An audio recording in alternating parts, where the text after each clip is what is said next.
नमस्कार शेतकरी मित्र, किसान मित्र यूट्यूब चॅनलवरती आपल्या सर्वांचं सहर्ष स्वागत आहे. आता शेतकरी मित्रांनो, बऱ्याच शेतकऱ्यांचं म्हणणं असतं की आपल्या पिकाच्या मुळ्या वगैरे वाढ नाही, ग्रोथ नाही. तर शेतकरी मित्रांनो, आता पाहू शकता की तुमच्या हळद पिकामध्ये आता ह्या सूक्ष्म मुळ्यांचा आता प्रादुर्भाव वाढत आहे आणि ह्या अन्नाच्या शोधात निघत आहे.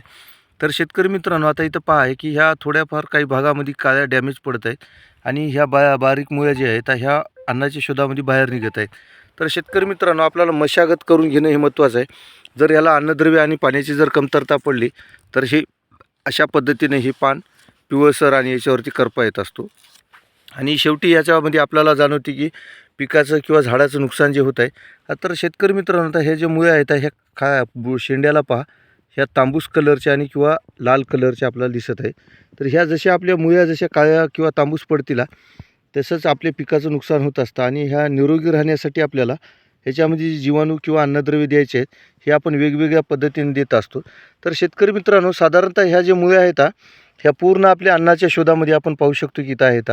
तर ह्या अन्नाच्या शोधामध्ये बाहेर निघत असतात आणि आपण म्हणतो की पिकाला मुळी काय करत असते. तर शेतकरी मित्रांनो, मुळी म्हणजेच हे पिकाचं जमिनीतलं अन्नद्वार आहे. आणि हे अन्नद्वाराला जर जर अन्न मिळालं नाही आणि याला जर पाण्याचं जर योग्य प्रमाण आणि अन्नद्रव्याचं न्यूट्रिशन नाही मिळालं तर हे पानावरती असा पिंगटपणा दिसतो आणि पानावरती करपा येतो आणि ब्लाईट्सचे प्रकार आपल्याला पाहायला दिसतात. आणि ब्लाईट म्हणजे हा करपा जो आपल्याला दिसतो तेव्हा आपल्या पिकाचं आणि जे वनस्पतीचं जे आहे हे अन्नद्रव्य प्रक्रिया मंदावलेली असते. तशा पद्धतीने याला आपण नियोजन करणं गरजेचं आहे.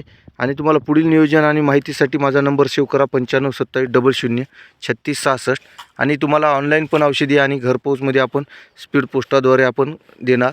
यासाठी तुम्ही कॉन्टॅक्ट आणि नंबर हा सेव्ह करा आणि शेतकरी मित्रासाठी व्हिडिओ शेअर करा. धन्यवाद मित्रांनो.